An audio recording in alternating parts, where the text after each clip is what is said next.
도색하는 입장에서는 설계를 좀 주옥같이 해놨는데 이 안쪽 구멍에 이 불관절이 들어가게 돼 있거든요. 근데 이렇게 그 다음 파츠를 넣어야 되는데 한번 넣으면 빼기가 정말 어렵습니다. 잘 들어가지도 않고. 잘 보시면 이쪽에 안쪽으로 불관절이 들어가게끔 돼 있고 여기 각이 져 있어 가지고 이 안쪽 이 파츠가 여기를 밀어 넣으면서 이렇게 가로막게 돼 있거든요. 그래서 분해하려면 빼야 되는데 이게 한번 조립한 빼기가 되게 어렵습니다.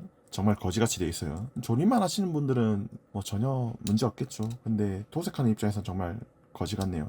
이게 불관절인데다가 축이 되게 얇아서 힘으로 빼버리면은 이게 백화 생기면서 부서질 수가 있거든요. 그래서 분해를 하고 빼야 되는데 이게 파츠에 데미지를 주지 않고 분해를 하기가 되게 힘듭니다. 오픈호로 넣어서 하면 이것도 얇아가지고 데미지가 들어갈 거고요. 이렇게 밀어줘서 아주 조금씩 힘을 줘서 조금 열어줘야 됩니다. 아, 왜 파츠에 데미지가 가게끔 이렇게 설계를 했을까? 그래서 살짝 돌려서 이렇게 빼면 되거든요. 보면 이렇게 틈을 조금 벌려서 이런 식으로 빼는 수밖에 없을 것 같아요.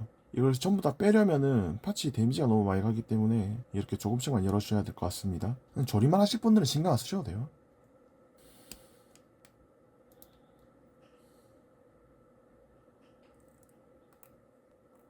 네, 이 파츠 역시 한번 조립을 하면 빼기가 거지같이 힘듭니다. 그래서 도색을 하고 그냥 넣으시던지 아니면 색분할 필요 없으면은 이렇게 넣어두고 그냥 이 채로 그냥 도색을 하시는 게 좋을 것 같아요.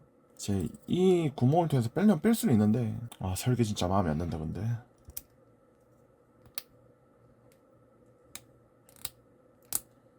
그리고 움직일 때도 마찬가지로 이런 식으로 움직여 버리면은 이 축관절, 이 볼관절 있었죠? 이 볼에 있는 이 축관절에 힘이 다 가기 때문에 나중에 부서질 수도 있습니다. 움직이실 때는 번거롭더라도 이렇게 파츠를 안쪽으로 해서 빼서 이렇게 돌리면서 움직이시는 게 좋아요. 힘을 이쪽이 받는 게 아니라 이쪽이 다 받습니다. 나중에 부서져요. 틀림없이 부서집니다. 그러니까 안전하게 이렇게 잡고 움직이시는 게 좋을 것 같습니다.